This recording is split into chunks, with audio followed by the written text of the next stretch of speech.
Well, good morning and welcome to part 2 in our 3-part series on race and equity as it relates to Kansas public schools and Kansas schools in general. I'm G.A. Bowie, the Executive Director with USA Kansas, and I'm pleased to be here today with former Topeka 501 School Board President and KSB School Board President, Mr. Patrick Woods. Patrick, how are you today? I'm wonderful, thank you. It's a pleasure to be here, and I'm really excited to be a part of this conversation with so many talented and terrific educators from across the state. So Patrick, like I said earlier, this is part 2. What were your impressions of our first series that we had, or episode 1 in our 3-part series? You know, I thought it was a really great conversation. I felt like I learned a ton. We discussed the institution of public education, you know, in a much broader sense. And we talked a little bit about how just the establishment of most of the country's institutions and the value systems and constructs that were in place at the time have shaped how our institutions function now and who they serve and who they don't serve well. So I thought it was a really great conversation. I'm really looking forward to today's. Yeah, I am too. I think we've got 5 amazing guests with us today that represent a wide spectrum of Kansas and the Kansas communities that they serve, and we're really excited to have them. And I'm going to start from my left at the very top. I have Blake Vargas, and Blake is the superintendent at Caney Valley Schools down in kind of south central, southeast Kansas, down on the Oklahoma border. And then we have Jardine Coleman, excuse me. Jardine is the school board member in Manhattan-Ogden School District, and we're excited to have Jardine with us today. And then we have Dr. Burl New, who Dr. New is the Director of Certified Personnel and Equity in the Topeka 501 School District. And, yes. and really kind of one of the idea persons behind this series in the first place. So we appreciate Dr. New being able to join us today. We have Art Gutierrez, who's the school board president in the Emporia School District. And something special about Art and Dr. New, they're both from their communities. And so they've watched their communities grow and adjust and change over time. So it's exciting to have them with us. And then we have Dr. Alicia Thompson, superintendent of schools in the Wichita School District. And Alicia is the same, in the same boat as Art and Burl, as she's watched Wichita grow and adjust and change during her time as superintendent in the Wichita School District. So we appreciate them being with us today. We're very excited that we're able to have this conversation and really get into some of the more nuts and bolts about race and equity as we dive into this sometimes challenging, sometimes awkward conversation that we must have in our Kansas schools. You're exactly right. I think the hope for today's conversation, of course, is to go beyond some of the high-level institutional conversations that we had in the last race and equity conversation, start to have ground-level conversations. What does this look like on the ground level for professionals and school districts doing this work? So let's start with a little bit of a PowerPoint here. And we're going to, earlier this week, Patrick, we talked about a website that you shared with us, and it's called Knocking at the College Door. And Jerry, if you can bring up that website for us. One more. There we go. And this really starts with a breakdown of our public schools in Kansas and where graduation rates are as it relates to demographics and individuals of color. And then the next slide we'll talk about in just a minute breaks down college cost and those Correct. Expenses. And so what we do in our schools is really important to what happens post-graduation, isn't it? Correct. I always love to look at this slide, even though, you know, I don't work in higher education anymore. I used to. Since I've been in the private sector, in the business world, I always look at this slide because just as important as it is for higher education institutions who are out looking for students, this is important for business because this is our future workforce. This is who we are counting on to help Kansas succeed and push it forward among its competitors. So if you look at that first slide, and Knocking at the College Door is a report that's prepared, its projections and its demographic projections in high school graduation rates. It's supposed to give you an idea of who the college and career ready population in your state is and will be in the next 25 years or so. It's done by the College Board. the WICHE, the Western Interstate Commission on Higher Education. If you look at that first slide where it says overall high school graduates, we're looking at Kansas-specific data. And the Kansas-specific data shows that we can expect an increase in the graduating class in Kansas from around 36,000 in about 2022, next year, up to a peak of about 38,000 in 2028. Of course, in 2025. After that, we see a decline in both public and private graduates, but that's a good sign. Yeah. I'd like to see growth in that way. If you look at the other slide next to it with the colors, what you actually see there is a demographic breakdown. So the big thing to know when you look at these two together is that growth that we're talking about in high school graduates, which we all need, it's important for economic development. It's important for keeping our institutions, rich and functioning. They can economize, they can do more for more students. It's driven almost exclusively by increasing diversity among our student enrollment. So you look at the percentage of Hispanic students, and you're talking about a doubling of the percentage of Hispanic students from about 10% to 20%. And that's, consider, of course, with a growing number. Right. So that's a big population growth. African Americans are growing from about 6% to 8%, which is a small average, but a large numerical growth when you think about the fact that the overall pie is growing. Asian Americans doubling. Yep. From 2% to 4%. And I think the other thing that we know, we've learned last week, we talked about last week, it's not just our larger school districts. No. These are small town Kansas communities that traditionally have not had much diversity. Correct. And now they're seeing rapid growth in that diversity. Correct. So your point is exactly the right one, that this is important for the entire state. This is a bigger deal, I think, than people realize.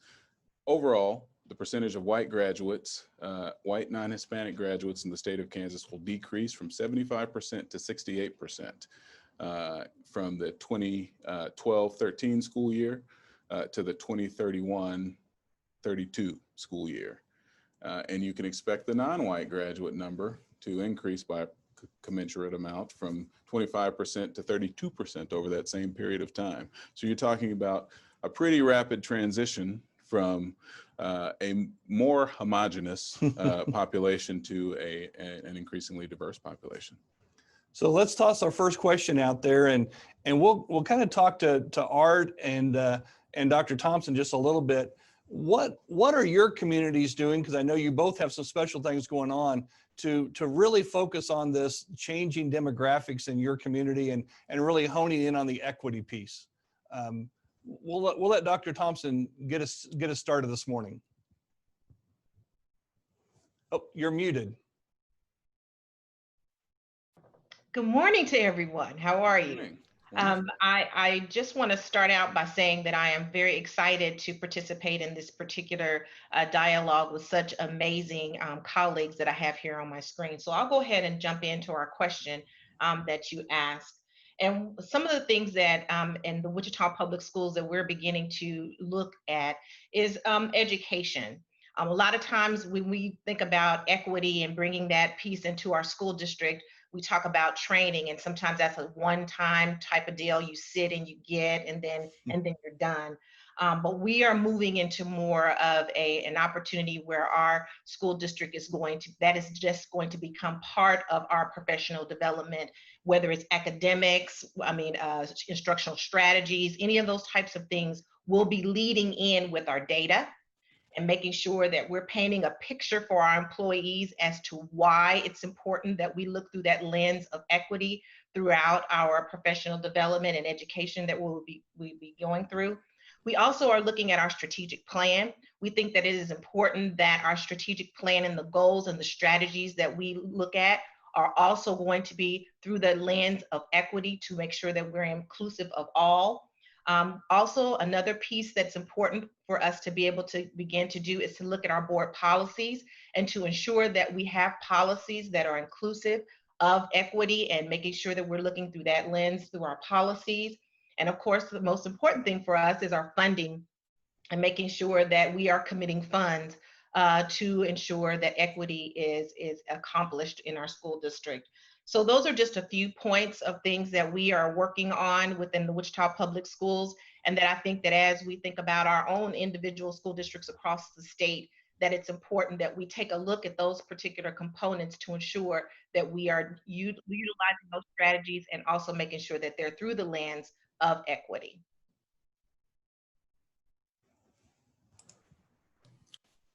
I guess to jump on there to the great things that Dr. Thompson mentioned is that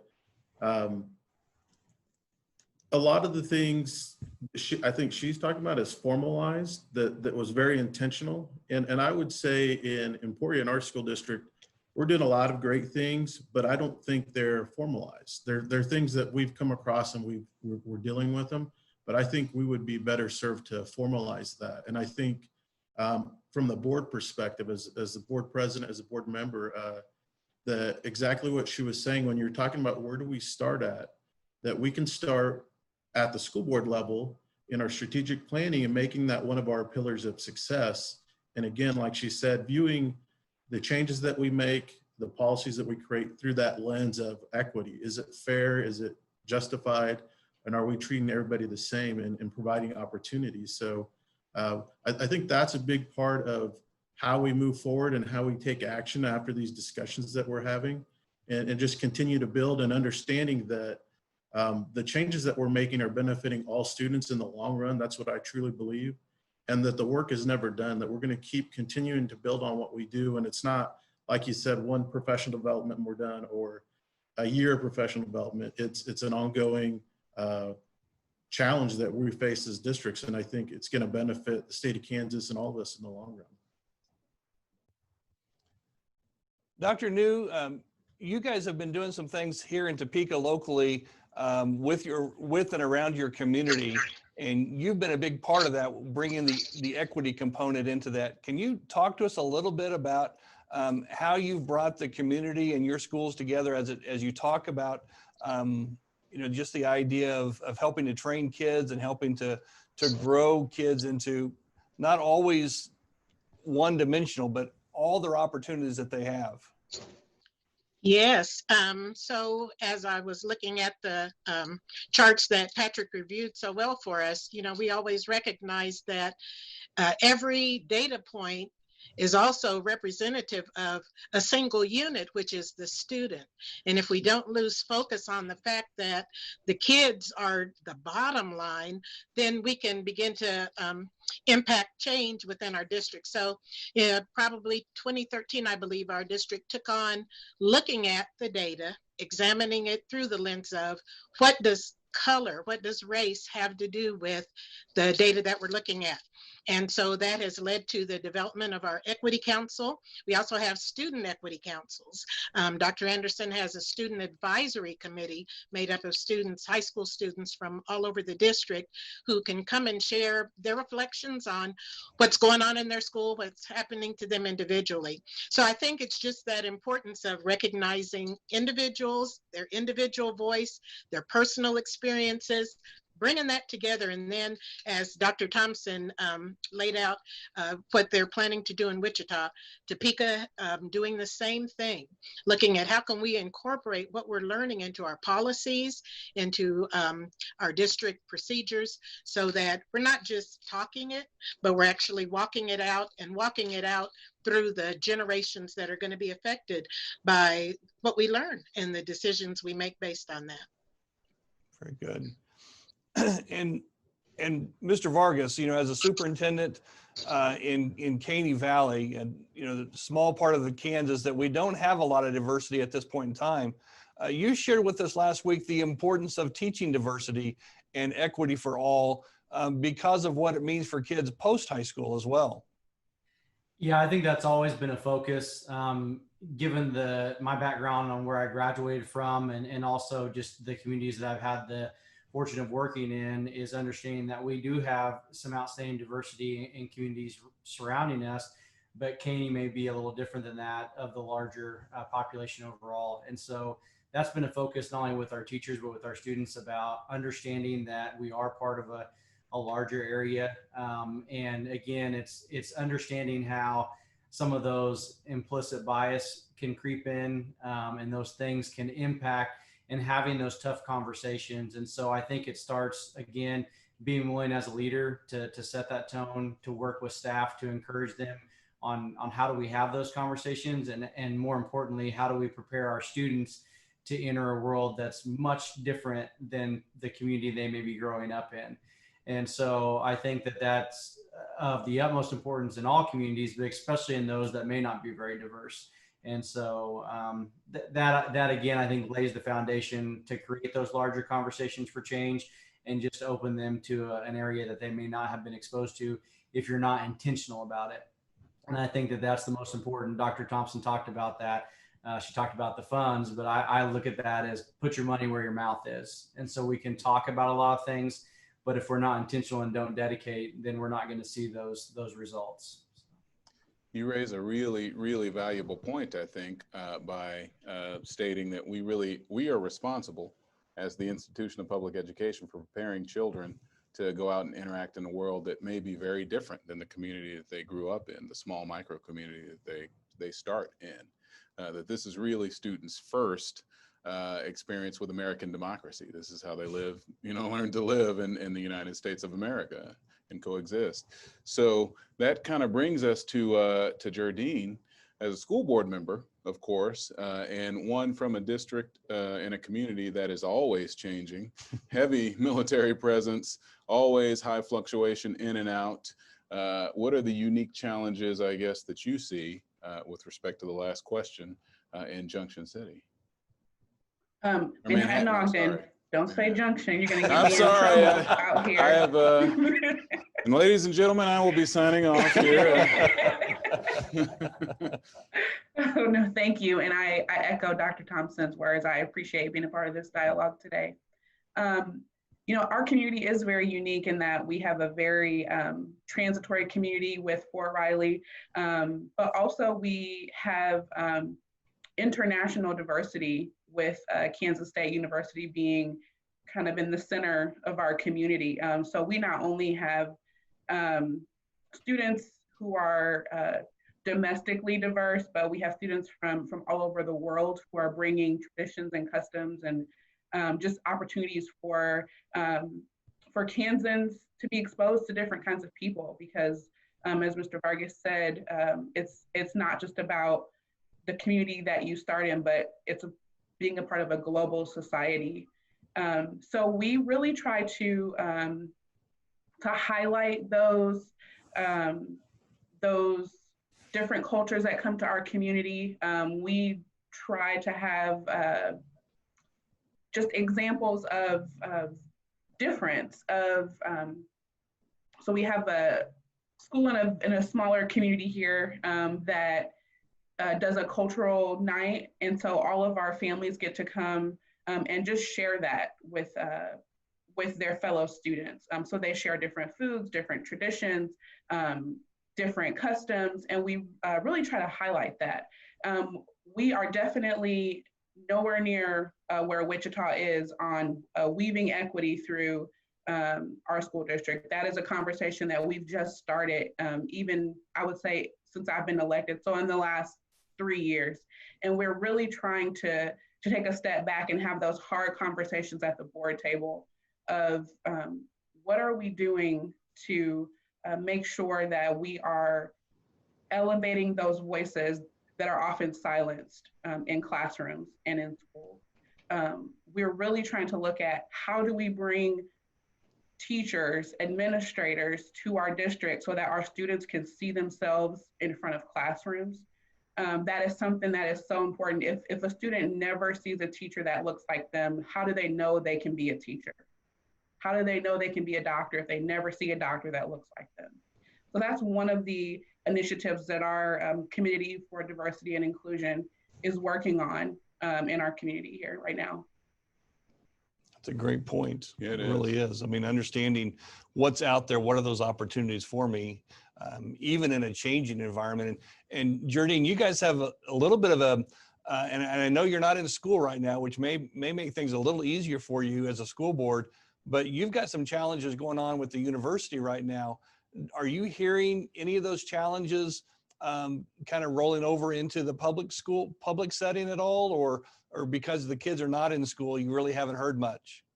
Can you elaborate a little bit more? Well, just with the football team and the comment that was made out on Twitter and the protests that now seem to be sprinkling through the entire athletic program at Kansas State. I can't imagine that wouldn't have some type of effect on the school district there in Manhattan. Yeah, I think, it is summer, so we're not having as much chatter as we might have because families are still staying at home, still not necessarily out and kind of openly discussing those things, but there's a lot of chatter online about it. And our community on 4th of July weekend showed up and protested at the university, and really is stepping up to call for racial equity and for justice, for, like I said, for those silenced voices. So our community is trying to get behind those things as best we can, given social distancing and staying at home and all that right now. There's a really good question, Dr. Thompson, in the chat box that maybe we'll address. We'll kind of jump to really quick. But Caleb Smith asked the question about what are you asking your principals to do at the ground level immediately as you're implementing some of these changes?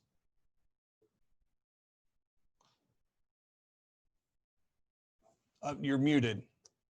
Dr. Thompson, you're muted. I got you. We actually have a system within our school district where the principals have a principal learning academy. And the first steps that we will be doing is ensuring that our building principals experience this. And I'm even going to take it up a level higher. We are actually starting, we're getting ready to set some times where our Board of Education will experience training, culturally relevant, cultural proficiency training, whatever you want to call it. We will start at the highest levels of the organization, and then we will move that to my cabinet members. They will also be experiencing that training, and then the building principals will also. So this whole entire year, it will be around the board, it will be around the executive cabinet, and it will be around the building administrators' opportunities to be able to experience the training. And then we will move that throughout the organization as we go.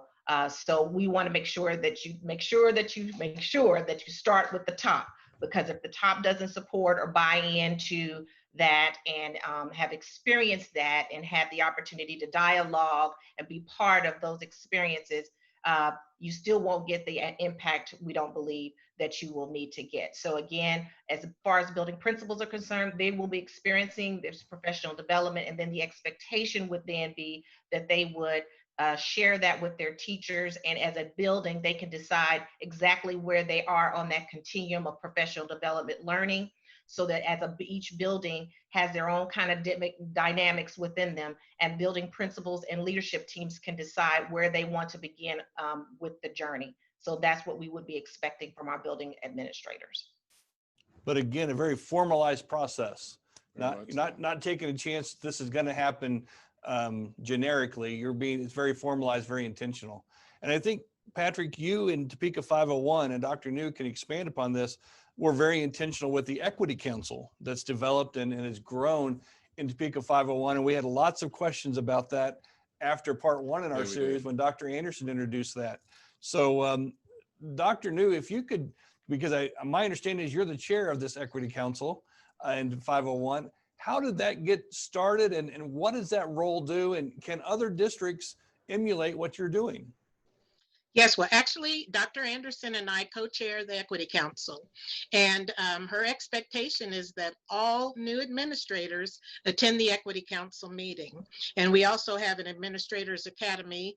So again, embedding the principles of equitable treatment for all students and staff, it goes throughout the entire district. When we began, we worked with the Courageous Conversations training with Glenn Singleton, Pacific Education Group. And so we had at least maybe 10, 12 years of strongly embedded training within our district. And as Dr. Thompson shared, starting at the top and working its way all through. We have council members that attend the Equity Council meetings. We meet once a month. We have a set of bylaws. We have open membership basically, but what we would like to have is, kind of a cross of participants from school system, from the community, parents, even students, so that again, we get every single voice represented that would like to be, part of the conversation especially, but more so part of developing policy. We've had a lot of growing and learning. It's not an easy process. For myself, I always say it's like peeling away another layer of the onion. You think you know it, you think you're there, and then you find something in yourself that makes you step back and say, what am I doing to perpetuate some practices, or what can I do to eliminate some practices? So it's good for a number of reasons, but what it really does, I think, is makes us individually aware of how racism impacts our personal lives. And working through it through the Pacific Education Group, they have a protocol that's followed so that you're not putting the blame on someone else, and you're also not speaking for everyone who looks like you or may have had similar experiences to yours. You're keeping it personal, local, immediate. You're speaking your own truth. You're listening to others speak their truth without being judgmental.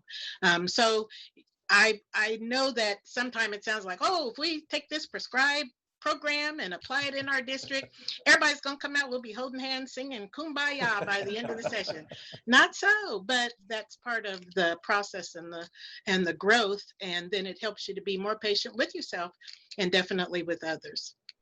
One of the things that comes to mind as I listen to Dr. New discuss this, and I also saw one of the comments in the chat, I believe from one of my former colleagues on the board, was when we decided we were going to initiate the, focus on equity and have it be our lens through which we view all of our work. That really did have to happen at the board level first. And now, bias due to, as a board member, I happen to think that's important.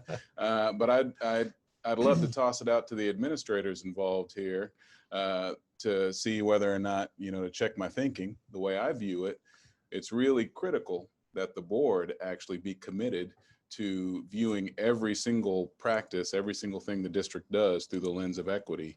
And they've got to have their minds made up. They've got to have some basic philosophical, groundwork laid for what they believe about equity. We went through, probably a couple of years long, board training of Courageous Conversations with Glenn Singleton's work. And members of our board actually went to the trainings and the conferences that they had, and they came in-house and did trainings with our entire board. I believe that's important. That's one of the critical first steps. But then again, I'm a board member, so I don't know if this is possible for administrators to actually lead this kind of thing without and bring the board along. That'd be a question I'd toss out to you all on the panel. Well, let's hear from Blake, who maybe doesn't have as many things in place. I mean, what are your thoughts about moving this forward? Blake, you've had some of those conversations. How's your board fall into the mix? I think exactly like what's been discussed. It has to start with the board. If the board is not setting that tone, not speaking the correct way as far as getting them the preparation, the training, and I think that that's important. Dr. New talked about that there are agreements and tenets within Courageous Conversations. I was lucky enough to be trained when I was at Coffeyville prior as a principal. And one of those immediately, I think it's their second agreement, is to experience discomfort. And you have to have that ability right up front to understand, especially in a board that doesn't have diversity represented, how important it is to be okay and experience that discomfort. And I know one of the other agreements, which is one I struggled with a little bit, was accept non-closure. For somebody who really wanted to be able to develop and have that solution and move forward, that's a tough thing to go through, but it became very apparent that especially in the situation we're in now, as we're seeing it come forward, there's no easy solution. It's hard work. I think I spoke to this in some of the pre-planning, is that we're laying the foundation for things that we may not see come to fruition, and we have to be okay with that. And so I think it does start with the board. As it goes through, it travels right on to your superintendent, which is great to see the lead from those, especially like Dr. Thompson and others around the state that are laying that. And I think that that's really what it relies on. In education, we do a great job of that, whether you want to call it stealing or collaborating. But we have to do a good job of looking what other districts are doing, seeing what other leaders are doing, and being able to adapt that within our own unique communities. Because a one-size-fits-all approach is not going to be what's best for everybody. But there are things that I can take from Mr. Gutierrez up in Emporia that he's doing, from Dr. New up in Topeka, and again, just so on and so forth as you go through. I'd be interested to hear from Ms. Coleman when you look at the board perspective up there, especially with as transient as it is. But again, kind of how you guys look at this as well as an individual issue. And I would echo again what she and Dr. Thompson said, just appreciate being invited on this panel this morning. I can definitely jump in, but I think Dr. Thompson was ready to say something. No, Ms. Coleman, you go ahead. When you unmute, you never know. I just want to be ready this time, so I won't. Okay. You know, I appreciate saying that these conversations need to start at the board level. And I wrote myself a note that, you know, what happens if your board is not there? What do you do? And I think that that's probably what a lot of people watching today are asking themselves, right? So if I'm a superintendent or I'm a principal and I see this need, but I don't necessarily know if my board is there, what can I do? And I think that's probably a question that I would love to hear from the administrators on, kind of what are some ideas for that. But I think that even as a board member, if you are the only voice or you're the minority voice in terms of numbers of people who are even interested in broaching this topic, that can be scary. It can be very scary to be the voice in the room that is always asking those questions, that is always trying to bridge equity and trying to talk across difference. And you're trying to do something hard. You're trying to change people's hearts and minds about why this is important. And sometimes that is a total shift for people. Sometimes it's a small shift, but if it's a large shift for someone, it's hard to do. And it's about taking baby steps. It's about continuing to know that what you're doing by bringing this topic forward, by asking challenging questions, is for those individual data points, for those individual students. And then for the collective of the district, because we all know that diversity brings excellence, that diversity of thought, diversity of perspectives makes a school district richer. It makes any environment richer. Mr. Gutierrez, interested in Emporia, again, you've been there for your entire life. What are those changes that you've seen from the school district, maybe as a student to a parent to a school board member, and how intentional have you felt like it's been in Emporia? Well, I guess the first thing that comes to mind is that our community is 25% roughly Hispanic. Our high schools is 50% Hispanic or more. And so a lot of these issues that some districts may choose to deal with are issues that we have to deal with because we have such a large population. And so in that sense, I don't feel like we've formalized a lot, but we've dealt with a lot of these issues. You know, one of the, I guess the results of this is that we've talked about in this discussion last week was how many students are of color in advanced placement courses and things like that. And what I see when we do board recognition is that we're recognizing national merit scholars that are of color in our district. And so I can see that it's probably been intentional by our administration to make sure that that's happening, but I can see the results of it. As a lifelong community member, you know, we talk about how this the equity for all is beneficial to our whole community. And GA and I discussed this previously, but as a lifelong Emporian, our Hispanic population was mainly on the south side of Emporia. And honestly, even 20 years ago when I graduated high school, well, more than 20 years ago, and I'm looking for a house. I wanted to stay on the south side because that's where I felt comfortable. That's where most of my family and friends were, and that's where, hey, there's nothing wrong with this side of town. But I can tell you today, I can look across our whole city, and that's not the case anymore. I see minority and Hispanic families all through our community, all over, where before it was you had to be on the south side, and the south side is delineated by the railroad track. So it's very easy to see that kind of segregation. And again, like I said, part of it was a self-segregation, but another part was probably very systematic, intentional that was the way it was. But it brings a big smile to my face too. You know, I don't live on the west side of town. I live in the middle of town. But when I first moved onto my block, I think I was the only Hispanic family on that block. And now we have like 6 Hispanic families on my block. So I can see the progression.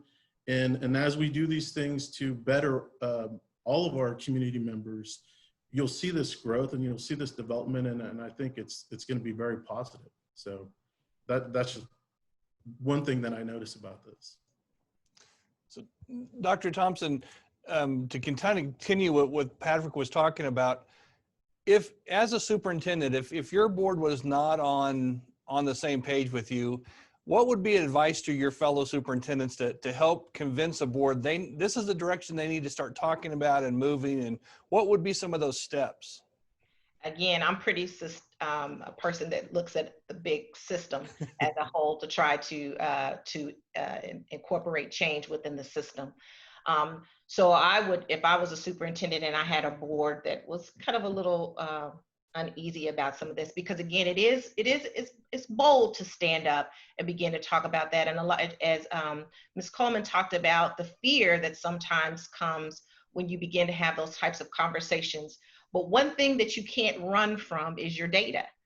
So if you're looking at your student achievement data, their social and emotional data, any data that you want to look at, your graduation data, your demographic data, then that really starts to paint a picture for people as to why it is important to begin, even just to begin some initial conversations. You don't have to go straight to conversations about race, but it gives you an opportunity to begin to say, is this something that are we concerned enough about our data of what all of our students are, how all of our students are performing, to begin to start to have some conversations and to begin to look into whether or not these are some things we need to begin to address so that we can ensure success for all of our students. So I would tell people to start with their data and paint that picture of your why it's important. Don't go all the way to your what and what kind of conversations, what kind of PD and all that. That comes second. It's always around starting with your why and understanding the importance. Once everybody gets there, I think it would be easier to begin to start to have some of those conversations. You know, the one thing I could add to that, to both what Dr. Thompson, Mr. Gutierrez, and Ms. Coleman said as a board member, so your administrators, you can always trust to be, you know, incredibly well-spoken, have data, back up all of their research. As a board member, you actually can go a little further in advocating with your colleagues. So when you're the one of 7 who really wants to push for something like this, I would just counsel, in the words of Frederick Douglass, you know, agitate, keep bringing it up, keep going back to that topic over and over and over, and everything you've got. And eventually, you know, I think it starts to sink in. People start to understand that this really is actually related to every single thing we do. Yeah. And I think that, you know, as we talk about everything we do, one of the challenges we're running into is this is such an important topic, the equity piece around all of our schools. But moving forward, we've got this other thing that's kind of looming out there, this virus piece that just keeps looming out there in front of us. And we'll start with Dr. New. how do we balance the importance of continuing to push the equity piece and understanding the challenges we're running into COVID, especially when we know the virus is affecting our demographics in different ways. It's not affecting every demographic the same. There are minorities in many communities, not all communities, but our individuals of colors are being hit in a completely different way than others, correct? That is true. I think, again, if we're just open to understanding what we may not know, then we'll find the appropriate answers. It's really difficult to legislate compassion. As I heard Ms. Coleman talk about, you just can't do it. People's hearts and minds have to be changed. And maybe it's not so much they're hard-hearted or they're closed-minded, but it's maybe they're not aware that others are affected differently than they are by certain circumstances. And definitely with COVID and in communities where we see the high percentage of individuals who are either, have the active disease or maybe carriers of it, typically it's in the minority areas where people have to work in close quarters or they have to live in close quarters simply because of the type of job that they're qualified to accept or maybe where they can afford to live. So as school districts, again, I always come back, and I've done it throughout my entire 32 years in education, just being focused on that individual student.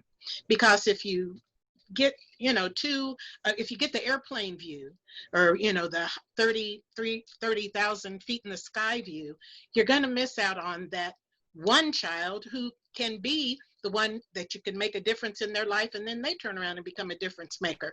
So that's where I think equity is best illustrated and most clearly defined, when we're not talking about policies, procedures, great numbers of staff, district-wide initiatives, but where we're talking about how does this decision, whatever it may be, impact that one student. And, we're never going to get, they say, to 100% success rate or whatever. I'm always the person that said, why not? Whose child is going to be in that 13% that doesn't make it? And we're celebrating the 87, but whose child is in that 13? If it were mine, would I be satisfied to say, oh, well, all those others made it, let's celebrate them, but you didn't. So I think it's the same across the board when we're talking, about grade, about educational opportunities, about safe and secure school buildings where every child can come and parents can send their children if they elect to, that they know their child isn't going to come home with some infectious disease. But it's incumbent upon all of us who are decision makers in education to make sure we don't overlook what our decision could be that might affect one single student. Very good. I wanted to add to that.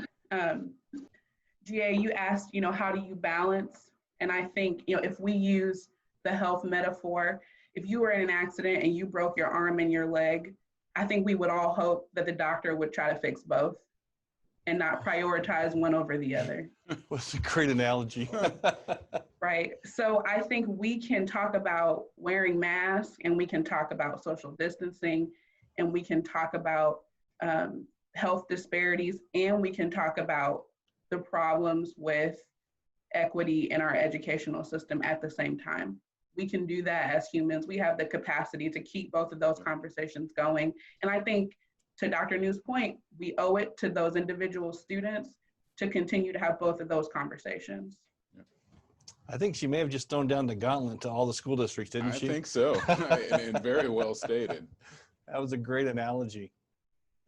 So, Mr. Gutierrez, there in Emporia, you've seen a large impact on COVID cases in your Hispanic population and through some of the industry there.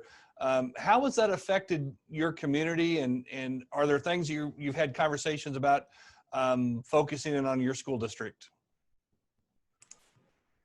I guess we could start with the data. So Emporia has been highly impacted. We're the 8th highest infected, community or county in the state.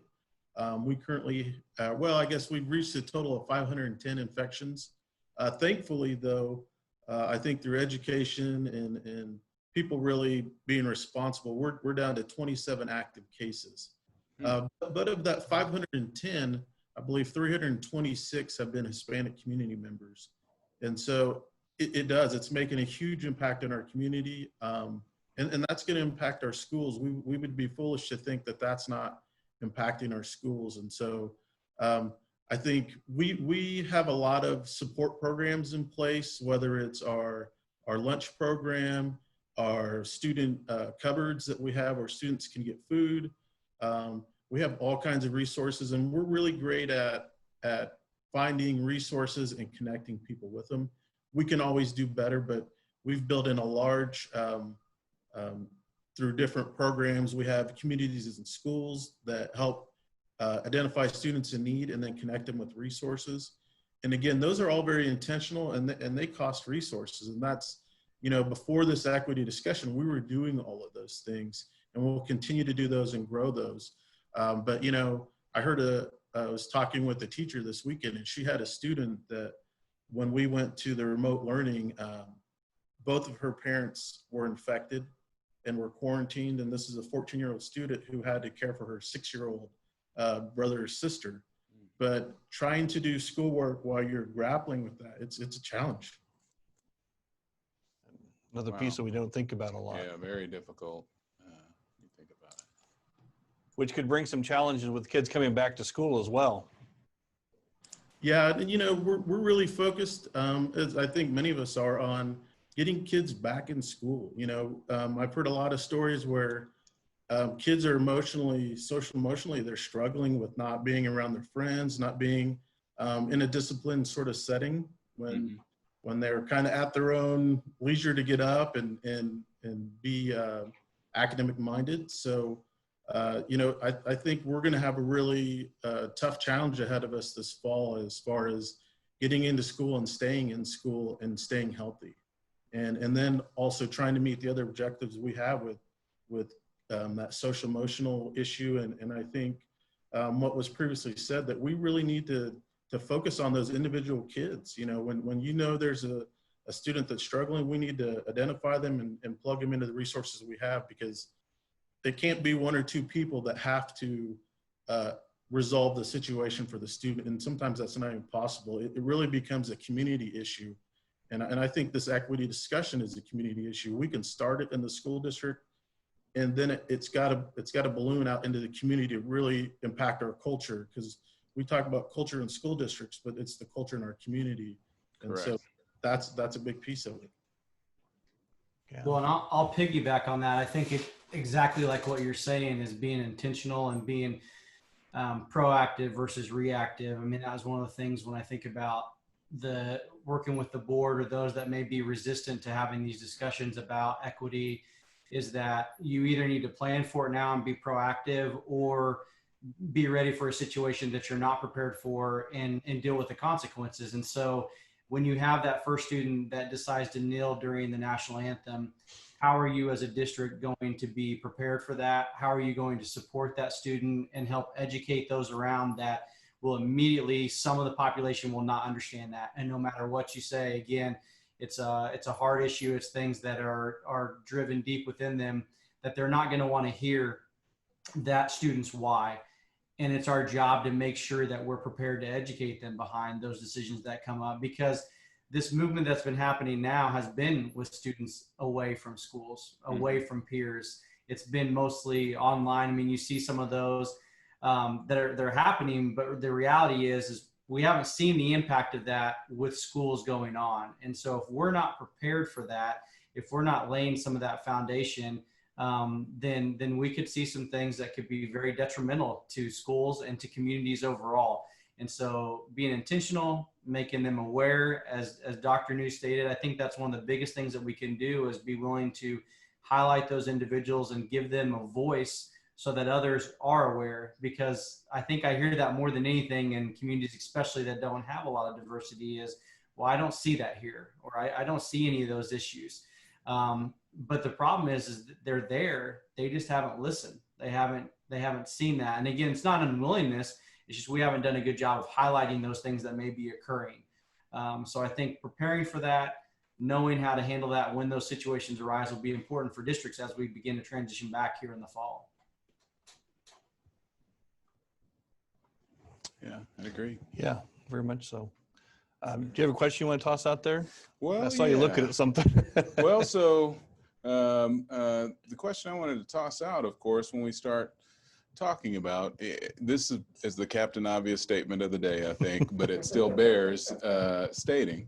It's worth stating because it is so on point. I think when we look at the effects of COVID-19 and we look at what's happened to populations around the country, it really only reflects the dire state, the disparities that exist already between our various segments of the population, racial, ethnic, whether it's socioeconomic status, all of these things that, of course, we know the effects of where we are. They stem to back to decisions that were very consciously made years and years ago.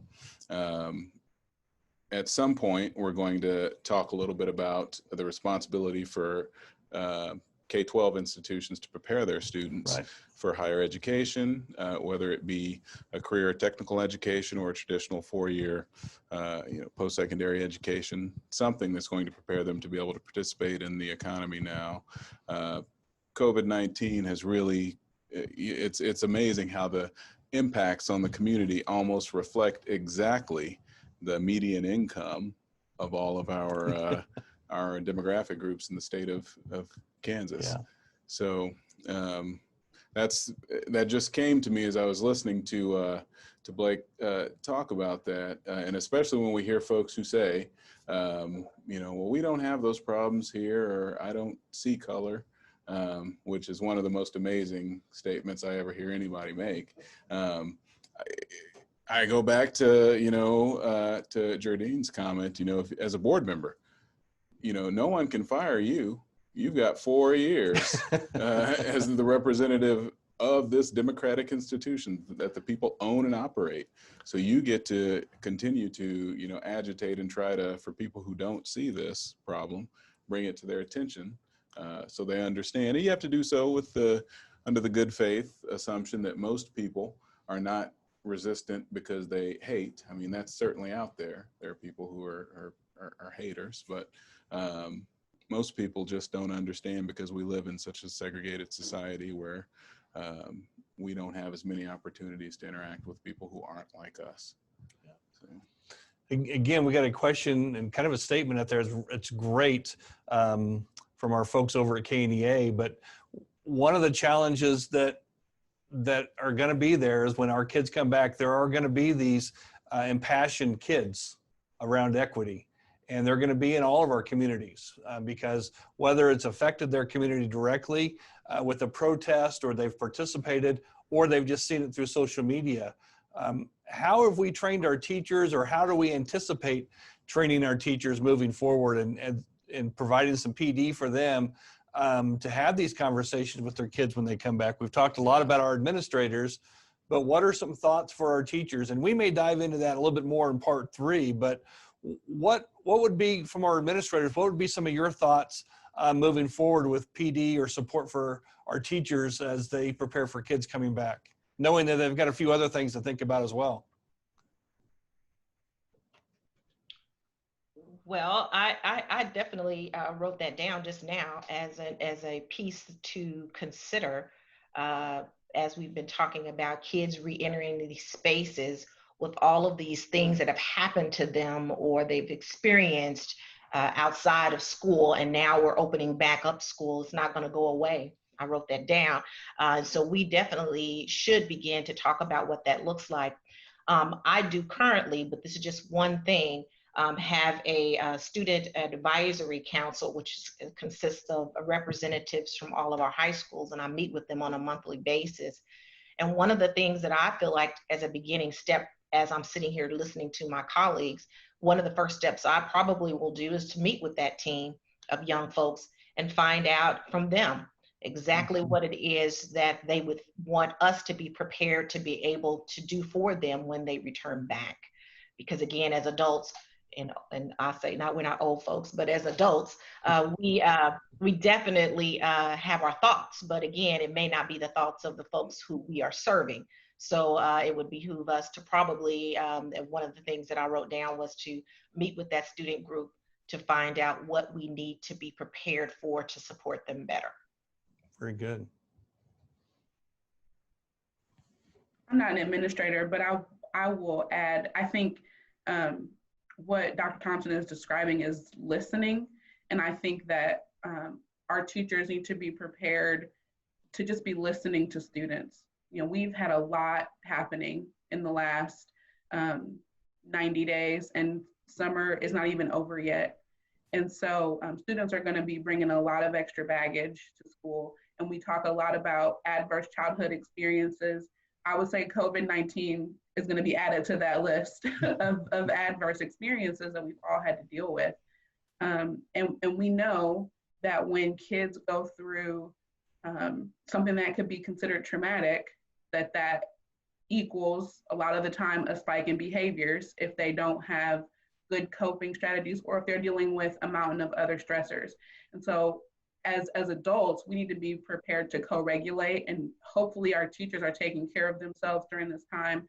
I know there's a lot of anxiety about returning to school, but we need teachers to be taking care of themselves, to be able to be in a good headspace, to be able to help kids co-regulate when they come in the buildings, because they're going to need stable adults to help them get through the school days with all these changes that everyone's anticipating coming on board. And Ms. Coleman, I'm gonna just piggyback off of that and stick with the staff. You know, we have a state full of wonderful educators within our state, and even in our individual school districts. And you know, it's a lot that they have had to take on. You know, even starting in March when we had to shut down, and they had to, you know, just revamp everything that they've known how to do as well to be able to support students. And I know that has had to have some type of an effect on our employees as well. And so I'm also writing a note to myself to also talk to our staff to find out what their needs are and what can we do for them to help them as we transition back, because without them being in that space that we need them to be in, they're not going to be able to be as successful with students if we're not meeting those basic needs of our staff members as well. And so I also wrote down that it's critical for me not to only listen to the students, but to also listen to our staff members and try to provide those resources and support systems for them as well. And I'd just like to add, throughout the summer, we have been sharing with our staff, our administrators, and our teachers opportunities just like this one for them to tune in to webinars that address this issue. And also on our district website, we have an equity page. And so on that page, there are lots of resources that they can access just through clicking the link. And hopefully on their own time or when they feel the need, they can go and find the support that they need, as well as what is shared out consistently from Dr. Anderson and from me as well. But just to make sure that the loop is kept tight so that we don't lose anyone during this turbulent season. Well, I think those are, well, just fantastic statements to kind of finish our conversation today. And I love the way we've kind of ended that around the idea of just being good listeners, just being good humans for kids. And I think that's maybe one of the most powerful things we can do as an educator is we are trained, we are intentional about helping kids learn and helping kids grow, but being a good listener is maybe one of the most important things that we can do as an educator or as a board member. As board members, listen to the community and what they have to say to help make our schools better, because it really is. It's not, and Patrick, you learned here in Topeka 501 that it's not just what you want to do as a board member, but it's what your community needs and what your community wants. And you have to be that listener to make that happen. You're exactly right. Yeah, exactly right. As a any board member would tell you, what you want only matters if a majority of your board wants it. The board represents the community. These are small d democratic institutions in the sense that the people own and operate them. They finance them, so they get to elect and send the leadership. So being a good listener is probably the best skill that anybody could ever have if they want to be a successful board member. Well, great. Well, we appreciate everyone joining us today. We'll be back on July 21st for part 3 of our 3-part series. We're going to bring our superintendents that have been with us the last 2 weeks. They're going to come back, and what they're going to kind of dive into a little bit is, okay, so we've got the plan that's being released this week. Districts are working on these plans. So how are we going to put all the pieces together? And like Ms. Coleman said, you got a broken leg and a broken arm. We got to make sure the doctor works on everything. So our superintendents are going to help us and guide us on the 21st. We hope you're able to join us, because this is a continuing topic that we're going to talk about all year long and continue to move forward and continue to build, because it's what's right for Kansas. Thanks for being with us today. Mr. Woods, thank you. We appreciate it. Thank you. Pleasure to be here. And we'll sign off, and take care, everyone. Thank you to our panelists. We appreciate all your time and energy. And we won't forget Ms. Jackson down below there, who's on our signing and helping people really, really understand what's important. Take care, everyone. We'll see you soon.